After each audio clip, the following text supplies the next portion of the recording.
ഗുരുപാദങ്ങളിൽ പ്രണാമം. എല്ലാവർക്കും നമസ്കാരം. പൂജനീയ നടരാജഗുരുവിൻ്റെ ഗുരുവരുൾ അധ്യായം 7 തത്വവും അനുഷ്ഠാനവും. ഗുരു തത്വത്തെ പ്രതിനിധാനം ചെയ്യുന്നു. കർമ്മോന്മുഖമായ അനുഷ്ഠാനങ്ങളുടെ ഹൃദയത്തിൽ ചിരസ്ഥായിയായി നിന്ന് പ്രകാശിക്കുന്ന തത്വത്തെപ്പോലെ തൻ്റെ മൗനഘനമായ ഉത്തേജനം നൽകിക്കൊണ്ട് വിശ്രാന്തിയില്ലാത്ത കർമ്മപരിപാടികളുടെ നടുവിൽ ഗുരു അസംഗമൂർത്തിയായി പ്രോല്ലസിക്കുന്നു. അനുഷ്ഠാനങ്ങൾ വ്യക്തിഗതമായ സംഭവങ്ങളായി ഒറ്റതിരിഞ്ഞു നിൽക്കുമ്പോൾ തത്വമാകട്ടെ അവയിലെല്ലാം ഒരുപോലെ പ്രസക്തമായ മൂല്യസൂത്രമായി എല്ലാറ്റിനെയും സാമഞ്ജസ്യമുള്ളതാക്കി തീർക്കുന്നു. തത്വം അനുഷ്ഠാനത്തെ അപേക്ഷിച്ച് വിവർണമാണ്. അതിന് സാമാന്യതയുടെ ഒരു നിഷ്പക്ഷതയുണ്ട്. എന്നിരുന്നാലും എല്ലാ സത്കർമ്മങ്ങളും തത്വാധിഷ്ഠിതമാണ്. വർക്കല മിക്കവാറും സ്ഥിരതാമസമാക്കിയ ഗുരു ഈ തത്വാവബോധത്തിൻ്റെ പ്രത്യക്ഷ ചിഹ്നമായി പരിലസിച്ചു. വർക്കല ഒരു ജനനിബിഡമായ സ്ഥലമായിരുന്നില്ല.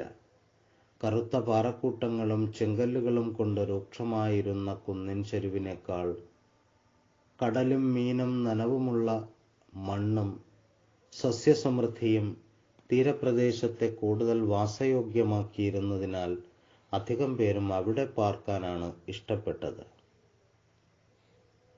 വ്യാപാരങ്ങളുടെ തിരക്കും വ്യവഹാരങ്ങളുടെ തീവ്രതയും നൽകുന്ന അസ്വസ്ഥതയിൽ നിന്ന് വളരെ ഒഴിഞ്ഞ് നിന്ന ഒരു കുന്നിൻ പുറത്ത് ഗുരു മോദസ്ഥിതനായി വിശ്രമിച്ചു. മറ്റുള്ളവർ അനഭിലഷണീയമായി തള്ളിയിരുന്ന ആ കുന്നിൽ അപൂർവമായ ആകർഷകത്വം അവിടുന്ന് കണ്ടെത്തി. മാറ്റങ്ങൾക്ക് വേഗം വഴങ്ങിക്കൊടുക്കാത്ത ആ പാറക്കെട്ടുകളുടെ ഇടയിൽ ഭാവിയുടെ നിഗൂഢമായ സുന്ദര സ്വപ്നങ്ങൾ വരുത്തിക്കൂട്ടിയേക്കാവുന്ന നിരന്തരമായ ചലനങ്ങൾ പ്രപഞ്ചത്തിൻ്റെ ഭാവാത്മക സത്തയിൽ അഗോചരമായി ത്രസിച്ചുകൊണ്ടിരിക്കുന്നത് കാണുവാനുള്ള സൂക്ഷ്മദൃക്ക് ഗുരുവിനുണ്ടായിരുന്നു. അനന്തമായ സാഗരത്തിൻ്റെ വിശാല മാർവിടത്തിൽ നിന്ന് ഉയർത്തെഴുന്നേറ്റു വരുന്ന പൗരാണികമായ മാരുതൻ പുരാണ മുനികളുടെ വംശജനായ ആ യോഗീശ്വരനെ പ്രേമാർദ്രമായി തഴുകിക്കൊണ്ടിരുന്നു. നക്ഷത്രജാലത്താൽ മനോഹരമായ നിശീഥിനിയിൽ എല്ലാം മയങ്ങിക്കിടക്കുമ്പോൾ തമ്മിൽ പുണർന്ന് അടക്കം പറഞ്ഞിരുന്ന തിരമാലകളുടെ മന്ത്രവീചികൾ നിദ്രാശായികളായിരുന്നവരുടെ സുഷുപ്തിയെ അധികം സുഖകരമാക്കുമാറ് താലോലം മൊഴിഞ്ഞുപോന്നു. പാറക്കെട്ടുകൾക്കിടയിൽ പച്ചിലക്കാടുകൾ കൊണ്ട് തെല്ലൊന്നു മറഞ്ഞിരുന്ന കുന്നിൻ ചെരുവിൽ നിന്ന് കണ്ണുനീർ കണക്കെ തെളിഞ്ഞൊഴുകിയിരുന്ന ഉറവകൾ സമൃദ്ധിയുടെ ഹൃദ്യമായ പൊട്ടിച്ചിരി പോലെ സുന്ദരമായിരുന്നു. ലോഭത്താലോ ചാഞ്ചല്യത്താലോ കലുഷിതമാകാത്ത നിർമ്മല മാനസന്മാർക്ക് മാത്രമേ ഈ നിഗൂഢ സൗന്ദര്യം വെളിപ്പെട്ടിരുന്നുള്ളൂ. മനുഷ്യന്റെ പ്രാകൃതമായ ദുരയോ അപകൃഷ്ടതയോ തീരെ ബാധിച്ചിട്ടില്ലാത്ത ആ മനോഹരമായ ഗ്രാമത്തെ പുണ്യഭൂമിയെന്നാണ് ഗുരു വാത്സല്യപൂർവ്വം വിളിച്ചു പോന്നത്. പുറമേ നിന്ന് ആദ്യമായി വരുന്ന ഒരു സന്ദർശകന് ഗുരു അലസമായിരിക്കുന്നതായോ കാര്യമായൊന്നും തന്നെ ചെയ്യാനില്ലാത്തത് കൊണ്ട് വെറുതെ വിശ്രമിക്കുന്നതായോ തെറ്റിദ്ധാരണയുണ്ടാകാം. എന്നാൽ അയാൾ അല്പനേരം ആശ്രമത്തിൽ താമസിക്കുന്ന പക്ഷം ആ അഭിപ്രായം തനിയെ മാറിപ്പോകും. കിഴക്ക് വെള്ള കയറുന്നതിന് മുമ്പ് തന്നെ ഗുരു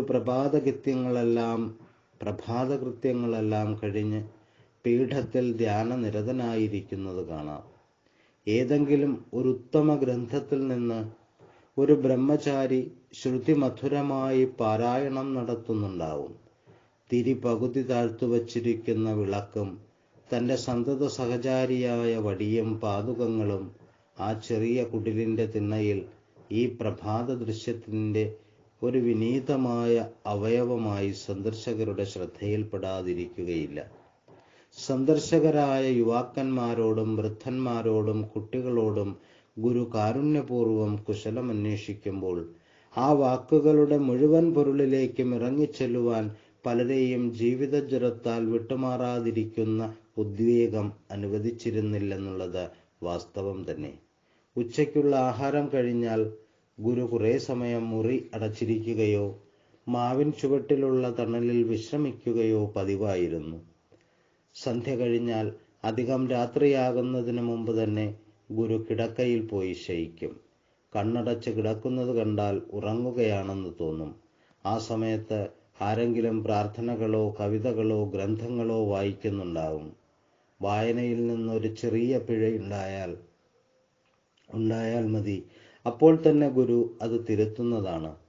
വ്യാകരണവും ഉച്ചാരണവും അവിടുന്ന് പ്രത്യേകം ശ്രദ്ധിച്ചിരുന്നു. കാഴ്ചയിൽ അലസമായി കിടക്കുന്നതായി തോന്നിയാലും കാവ്യാസ്വാദനത്തിൽ അവിടുത്തെ മനസ്സ് ആ അവസരങ്ങളിൽ പൂർണ്ണമായും ഉണർന്നിരുന്നു. സ്വച്ഛന്ത ശീതളമായ ഒരു തടാകത്തിലെ കൊച്ചു കല്ലോലങ്ങൾ ഒന്നിനെ തുടർന്ന് വേറൊന്നായി വന്നു പോകുന്നത് പോലെ ദിവസങ്ങൾ കടന്നുപോയി. എന്നാൽ കാലത്തിൻ്റെ മാറ്റങ്ങൾ അവിടുത്തെ ധ്യാനപരമായ ജീവിതത്തിൻ്റെ നിത്യവർത്തമാന സ്വഭാവത്തെ സ്പർശിച്ചില്ല. സൂര്യനും ചന്ദ്രനും ഏതൊരു ശാശ്വതമായ നിയമത്തിൽ കുടുങ്ങി നിൽക്കുന്നുവോ ആ നിയതി നിശ്ചയങ്ങൾക്ക് ഗുരു തന്നെ വിധേയനാക്കിയിരുന്നു. അവിടുത്തെ ആന്തരികമായ ആത്മസ്ഫുരണത്തിൻ്റെ ഒരു പരിവേഷം മാത്രമായിരുന്നു ബാഹ്യദൃഷ്ടിക്ക് വിഷയീഭൂതമായിരുന്ന കർമ്മപരിപാടികൾ. ഗുരു കർമ്മവിമുഖനായിരുന്നുവെന്ന് കരുതരുത്. അപരനു വേണ്ടി അഹർനിശം പ്രയത്നം കൃപണത വിട്ടു ചെയ്യുക എന്നത് ആ കൃപാലുവിൻ്റെ യോഗശിക്ഷയിലെ മുഖ്യ ഉപായമായിരുന്നു. മറ്റുള്ളവർ ചെയ്യാൻ മറന്നുപോകുന്നവയെല്ലാം കൃത്യമായി ശ്രദ്ധിച്ച് ചെയ്യുവാൻ അവിടുന്ന് എപ്പോഴും തയ്യാറായിരുന്നു. അതുകൊണ്ട് ഗുരു എപ്പോഴും മറ്റുള്ളവരെക്കാൾ അധികം പ്രവർത്തിച്ചു പോന്നിരുന്നു. മഴക്കാലത്ത് നേരം പുലർന്നാലും ഗുരു വന്ന് ജോലികൾ ചെയ്യുവാൻ മറ്റുള്ളവർ മടിച്ചിരിക്കുമ്പോൾ ഗുരു പുറമേയെത്തി മുറ്റത്തും പുരയിടത്തിലും കെട്ടിക്കിടക്കുന്ന വെള്ളം തിരിച്ചുവിടും. വേനൽക്കാലത്ത് വെയിലിൻ്റെ കാഠിന്യത്താൽ ജോലിസ്ഥലത്ത് പോകാൻ മേൽനോട്ടക്കാരൻ അമാന്തം കാണിച്ചാൽ ഗുരു തന്നെ കല്ലുടയ്ക്കുന്നിടത്തും മരം അറുക്കുന്നിടത്തും പോയി ഓരോ നിർദ്ദേശം കൊടുത്തുകൊണ്ടിരിക്കും. ശാരദാക്ഷേത്രത്തിൻ്റെ ചുറ്റുമുള്ള ചെറുമതിലിൽ പായൽ പറ്റാതെ വൃത്തിയാക്കുന്ന വിദ്യാർത്ഥികൾക്ക് ഗുരു സ്വന്തം കൈകൊണ്ട് തന്നെ പായസച്ചോറ് നൽകുമ്പോൾ അവിടുത്തെ വാക്കുകളിലും കണ്ണുകളിലും നിറഞ്ഞൊഴുകിയിരുന്ന വാത്സല്യം ഒരിക്കലെങ്കിലും കാണുവാൻ ഭാഗ്യമുണ്ടായിട്ടുള്ളവർ മറക്കുന്നതല്ല. അങ്ങനെ വലുതും ചെറുതും ശ്രമകരവും സാധാരണവുമായ നിത്യനൈമിത്തിക കർമ്മപരിപാടികൾ ശാന്തമായ ഒരരുവിയുടെ സ്നിഗ്ധമായ പ്രവാഹം പോലെ ആ തപോവനത്തിലെ ദിവ്യജീവിതത്തെ നെയ്തെടുത്തുകൊണ്ടിരുന്നു. എല്ലാവരും എപ്പോഴും എല്ലുനുറുങ്ങെ പണിയെടുത്തുകൊള്ളണമെന്ന് അവിടുന്ന് ഒരിക്കലും ശഠിച്ചിരുന്നില്ല. പ്രവൃത്തി എടുക്കാതിരിക്കാൻ ശരീരത്തിന് സാധ്യമല്ല. അത് നമ്മുടെ സഹജധർമ്മമായതുകൊണ്ട് അതിനെ നിരോധിക്കാതെ പ്രയോജനകരമായ വഴിക്ക് നയിക്കുന്നുവെന്ന് മാത്രം നാം എന്തു ചെയ്യും? അവിടുന്ന് പറയുമായിരുന്നു, നമ്മുടെ കയ്യും കാലും വിരലുകളും സദാ ചോദിക്കുന്നത് ഇനി എന്തു ചെയ്യണമെന്നാണ്. അവ വിശ്രമമില്ലാത്ത കുതിരകളെപ്പോലെയാണ്. വേണ്ടത്ര പ്രവൃത്തി അവറ്റയ്ക്ക് കൊടുത്തില്ലെങ്കിൽ നാം രോഗഗ്രസ്തരായി പോകും. അതുകൊണ്ട് സ്വന്തം ആഹാരം തനിയെ പാകം ചെയ്യുന്നതിലും വസ്ത്രങ്ങൾ തനിയെ കഴുകുന്നതിലും ഗുരു നിർബന്ധം പിടിക്കും. ചിലപ്പോൾ ഭക്തന്മാരുടെ അമിതമായ സേവന കൗതുകത്തിൽ നിന്ന് രക്ഷപ്പെടാൻ അവിടുന്ന് അനേകം മൈൽ നടന്നുകളയും. ഗുരുവിൻ്റെ ജീവിതം അനേകം സമരമുഖങ്ങളിലുള്ള ഒരു യുദ്ധഭൂമി പോലെയായിരുന്നു. പോരാട്ടം മനുഷ്യർക്കെതിരെ ആയിരുന്നില്ല. അസമത്വങ്ങളോടും അന്ധവിശ്വാസങ്ങളോടും അനാചാരങ്ങളോടും കുടിലമായ സാമൂഹിക സാമ്പത്തിക വ്യവസ്ഥകളോടും നീതിയറ്റ കീഴ്വഴക്കങ്ങളോടുമുള്ള സന്ധിയില്ലാത്ത സമരപരിപാടികളായിരുന്നു ഗുരുവിൻ്റേത്. അതിലേതെങ്കിലും മണ്ഡലത്തിൽ നിന്ന് നിർദ്ദേശങ്ങൾക്കും അനുഗ്രഹങ്ങൾക്കുമായി സദാ ധർമ്മഭടന്മാർ വന്നുകൊണ്ടിരിക്കും. യാഥാസ്ഥിതികതയുടെ ഊക്കൻ കോട്ടകളിൽ അവിടവിടെ വിള്ളൽ വരുത്തുവാൻ കഴിഞ്ഞവർ ആ സന്തോഷ വാർത്ത കൊണ്ടുവരുന്നുണ്ടായിരിക്കും. അവർ വരുന്നത് മധുരയിൽ നിന്നാവാം, അല്ലെങ്കിൽ സിലോണിൽ നിന്നോ കർണാടക പ്രദേശമായ മംഗലാപുരത്തു നിന്നോ സാമൂഹ്യ പ്രശ്നങ്ങൾക്ക് പോംവഴി തേടി വന്നതാവാം. കാശിയിലോ ഹരിദ്വാരത്തിലോ പോയി പുണ്യാർച്ചന കഴിഞ്ഞ് സ്വന്തം ഗുരുവിൻ്റെ പാദാന്തികത്തിൽ അനുഗ്രഹാശിസ്സുകൾ തേടി വരുന്നവരെയും ഇടയ്ക്കിടയ്ക്കു കാണാം. ഓരോരുത്തരും മടങ്ങിപ്പോകുന്നത് അവരവരുടെ കർമ്മമണ്ഡലങ്ങളെ ലോകസംഗ്രഹാർത്ഥം ഭദ്രതയുള്ളതാക്കുവാൻ സഹായിക്കുന്ന സന്ദേശങ്ങളുമായിട്ടായിരിക്കും. ആശ്രമത്തിന്റെ അന്തരീക്ഷം സർവാനുരഞ്ജകമായിരുന്നു. വേഗത്തിൽ വിപുലമായിക്കൊണ്ടിരുന്ന ഗുരുവിന്റെ ആത്മീയ കുടുംബത്തിലെ വലിയവരും ചെറിയവരുമായ അംഗങ്ങൾ കൂടെ കൂടെ വരികയും പോകുകയും ചെയ്യുന്നത് ആശ്രമത്തിലെ അന്തേവാസികൾക്ക് സമാഗമത്തിന്റെയും വേർപാടിന്റെയും നവാനുഭവങ്ങൾ സദാ ഉണ്ടാക്കിക്കൊണ്ടിരുന്നു. ഗുരു ഒന്നും ചെയ്യുന്നതായി അനുഭവപ്പെട്ടിരുന്നില്ല. എന്നാലും അവിടുത്തെ സത്യസങ്കല്പങ്ങളിൽ നിന്ന് പാറിവന്ന സ്ഫുലിംഗങ്ങൾ അനാചാരങ്ങളെ ചുട്ടുവെണ്ണീറാക്കുവാനും അസമത്വങ്ങളെ ഭസ്മീകരിക്കുവാനും പോരുന്ന തീമഴ പെയ്യുവാൻ കഴിയുന്നവയായിരുന്നു.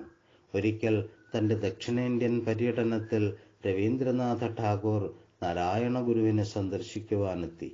ബംഗാളിലെ മഹാകവിയെ സ്വീകരിക്കുവാൻ വർക്കല സ്വദേശികൾ രാജകീയമായ ഒരു സ്വീകരണം ഏർപ്പാടു ചെയ്തു. ആനയും ചെണ്ടമേളവും എല്ലാം ഇണക്കിയിട്ടുള്ള ഒരു ഗംഭീര ഘോഷയാത്ര മഹാകവിയെ സ്വീകരിച്ച് ഗുരു വിശ്രമിച്ചിരുന്ന കുന്നിന്റെ അടിവാരം വരെ അനുഗമിക്കുവാനായിരുന്നു തീരുമാനം.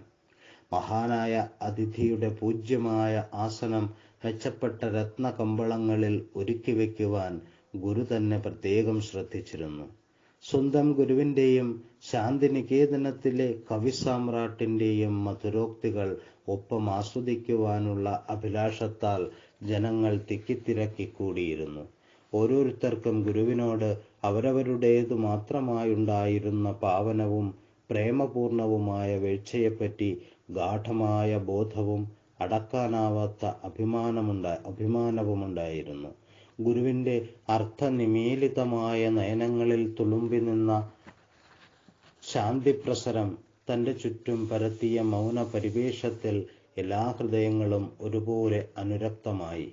ഏവരും ഒരുപോലെ നിശബ്ദരായി തീർന്നു. ആദ്യം മൗനഭേദനം ചെയ്തത് മഹാകവിയാണ്. ജനങ്ങളുടെ നന്മയ്ക്കായി ഗുരു ചെയ്യുന്ന മഹത്തായ കർമ്മത്തെ ടാഗോർ അഭിനന്ദിച്ചു. എന്നാൽ ഗുരുവിൽ നിന്നും പൊടുന്നനെ ഉണ്ടായ പ്രത്യുത്തരം അപ്രതീക്ഷിതമായിരുന്നു.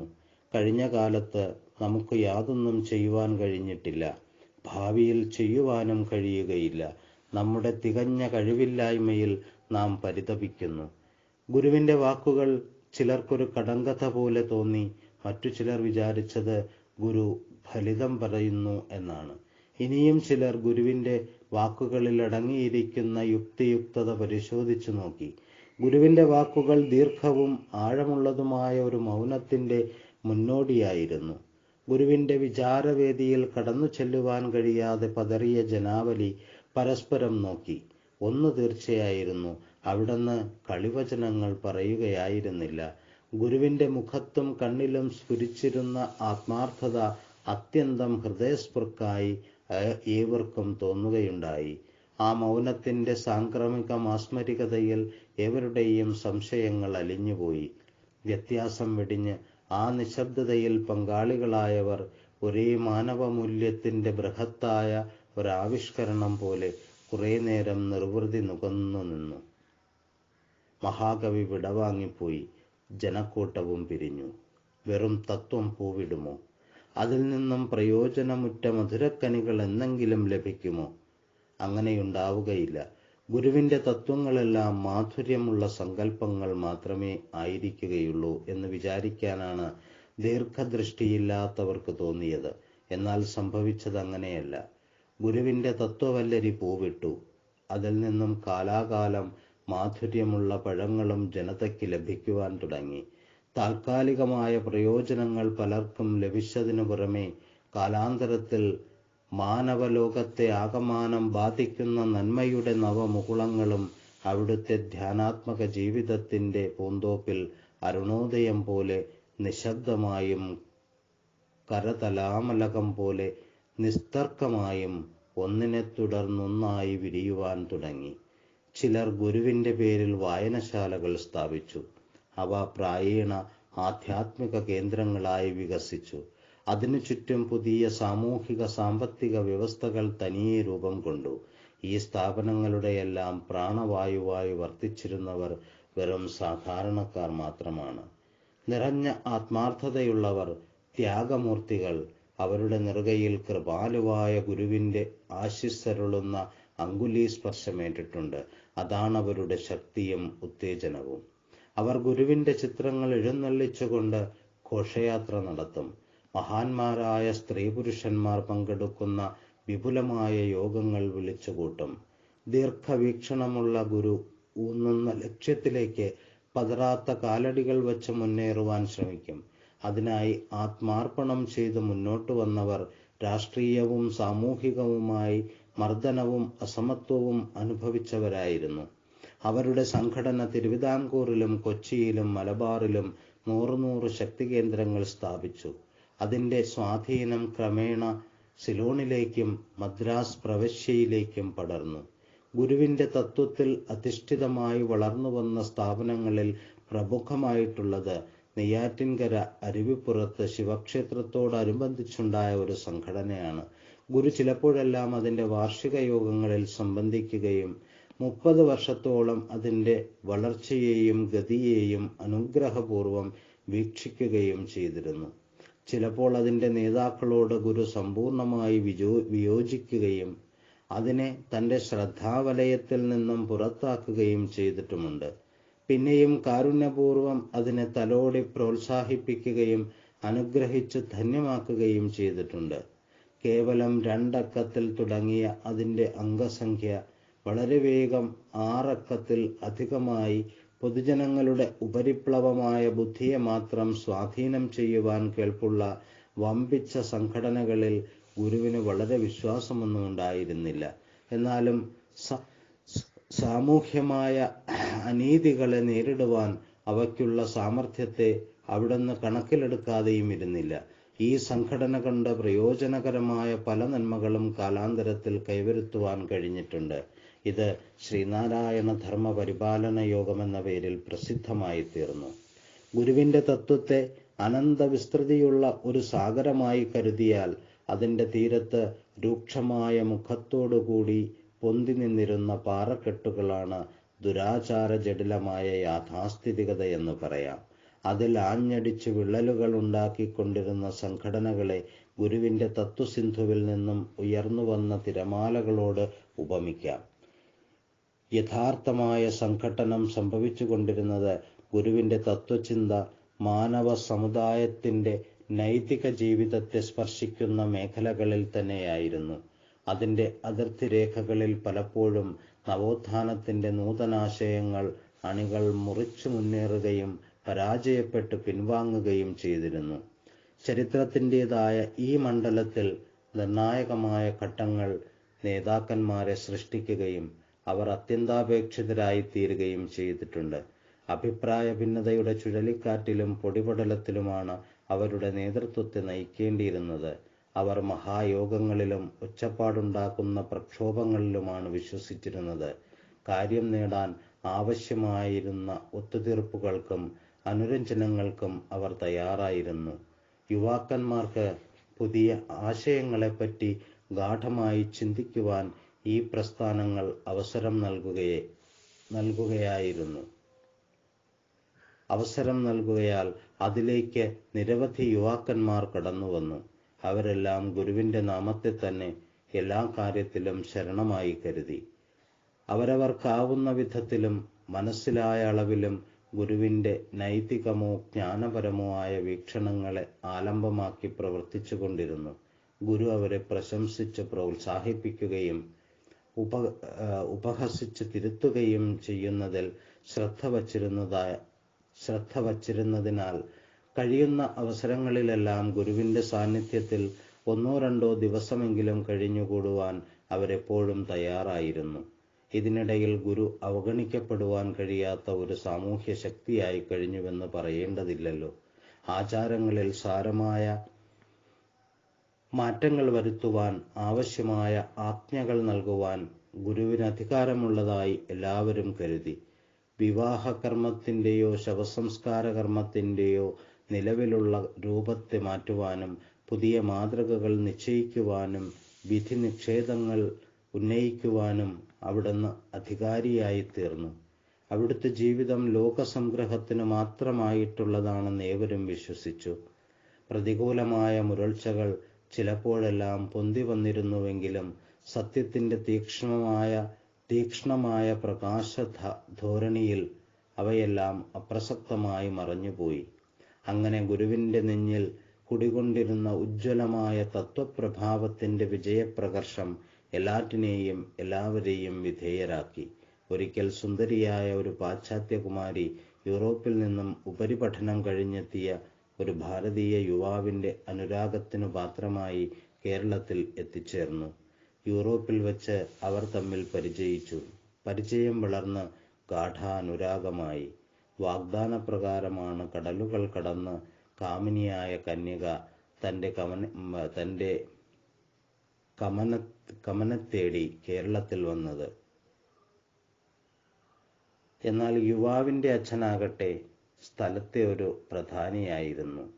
അന്യരാജ്യത്തു നിന്നും ഇറക്കുമതി ചെയ്ത ഒരു യുവതിയെ തൻ്റെ മകൾ വിവാഹം കഴിക്കുക ആഭിജാത്യമുള്ള ഒരുവന് അതൊരിക്കലും സാധ്യമാണെന്ന് കരുതുവാൻ ആ പിതാവിന് തീരെ കഴിഞ്ഞില്ല. അന്തരീക്ഷം പ്രക്ഷുബ്ധമായി. അവിഹിതമായ രക്തസംക്രമം കൊണ്ട് ആ കുടുംബം സമൂഹത്തിൽ നിന്നും വിച്ഛേദിക്കപ്പെടണമോ? ഇങ്ങനെ ചിന്തിക്കുന്നത് പോലും അവർക്ക് ദുസ്സഹമായിരുന്നു. ഈ മിശ്രവിവാഹത്തിൻ്റെ ഗുണദോഷങ്ങൾ ചർച്ച ചെയ്യുന്ന വാദപ്രതിവാദങ്ങൾ നാട്ടിൻ്റെ എല്ലാ മുക്കിലും മൂലയിലും ഒച്ചപ്പാടുണ്ടാക്കി. കാര്യവിവരമുള്ളവർ സമ്മതം മൂളി. മറ്റു ചിലർ വരാൻ പോകുന്ന ദുർദശയുടെ അപശകുനമായി ഇതിനെ കരുതി. അവസാനം യുവാവിൻ്റെ പിതാവ് ഗുരുവിനെ ശരണം പ്രാപിച്ചു. ഗുരു യൂറോപ്യൻ വനിതയെ ഭാരതീയ യുവാവ് വിവാഹം കഴിക്കുന്നതിൽ ഗുരു ഒരു തെറ്റും കണ്ടില്ല. എന്ന് മാത്രവുമല്ല, അവരുടെ വിവാഹം തൻ്റെ ആശ്രമത്തിൽ വച്ച് നടത്തിക്കൊള്ളുവാൻ അവിടുന്ന് അനുജ്ഞ നൽകുകയും ചെയ്തു. പൊതുജനങ്ങൾ ക്ഷണിക്കപ്പെട്ടു. ഒരു യൂണിവേഴ്സിറ്റി പ്രൊഫസറായിരുന്നു ആ യുവാവിൻ്റെ പ്രേയസിയായ ധീരതയുള്ള ആ പാശ്ചാത്യ വനിത. ആ വധു ഭാരതീയ വേഷത്തിൽ സാരി അണിഞ്ഞ വിവാഹവേദിയിലെത്തി. മാവിൻ ചുവട്ടിൽ തയ്യാറാക്കിയിരുന്ന ഒരു ചെറിയ മണ്ഡപത്തിൽ എഴുന്നള്ളിയിരുന്ന ഗുരു ആ മംഗളകർമ്മത്തെ അനുഗ്രഹിച്ചു. അതിൽ വിവിധ ജാതിമതങ്ങളുടെ പ്രതിനിധികളായ ഒട്ടനേകം ജനങ്ങൾ പങ്കുകൊണ്ടു. വധുവിൻ്റെ സ്വന്തക്കാരായി അവിടെ ആരുമുണ്ടായിരുന്നില്ലെങ്കിലും അവർക്ക് വേണ്ടി ആ മംഗളമുഹൂർത്തത്തിൽ രണ്ട് നല്ല വാക്ക് പറയുവാൻ ഗുരു തന്നെ അവിടെ കൂടിയിരുന്ന ഒരു ഇംഗ്ലീഷുകാരനോട് പറഞ്ഞു. അങ്ങനെ തമ്മിൽ പൊരുതുന്ന വർണ്ണവർഗ വിവേചനത്തിൻ്റെ തുറുങ്കുകളെ തള്ളി നീക്കിയിട്ട് ഏകോദര സഹോദരങ്ങളായി അതിഥികൾ തോളോട് തോളുരുമിയിരുന്ന വിഭവസമർത്ഥമായ സദ്യയിൽ പങ്കുകൊണ്ടു. സംഘർഷത്തിൻ്റെ തീമഴയെ പേടിച്ചു വന്നവർ സഹയോഗത്തിൻ്റെ അമൃത് നുകർന്ന് തൃപ്തരായാണ് ആശ്രമത്തിൽ നിന്നും വിടവാങ്ങിപ്പോയത്. അങ്ങനെ ഒരിക്കൽ കൂടി ഗുരുവിൻ്റെ മൗനഘനമായ തത്വനിഷ്ഠ അതിൻ്റെ നിഷ്കളങ്കമായ വിജയപതാക ഉയർത്തിപ്പിടിച്ചു. അതിനെ തുടർന്ന് ഈ വിജയത്തിൻ്റെ ആവർത്തനം ആശ്രമത്തിലൊരു നിത്യസംഭവമായി ഇന്നും തുടരുന്നു. കുറച്ചധികം സമയമായി ഇന്നിവിടെ നിർത്താം. ബാക്കി അടുത്ത ദിവസം. എല്ലാവർക്കും നമസ്തേ.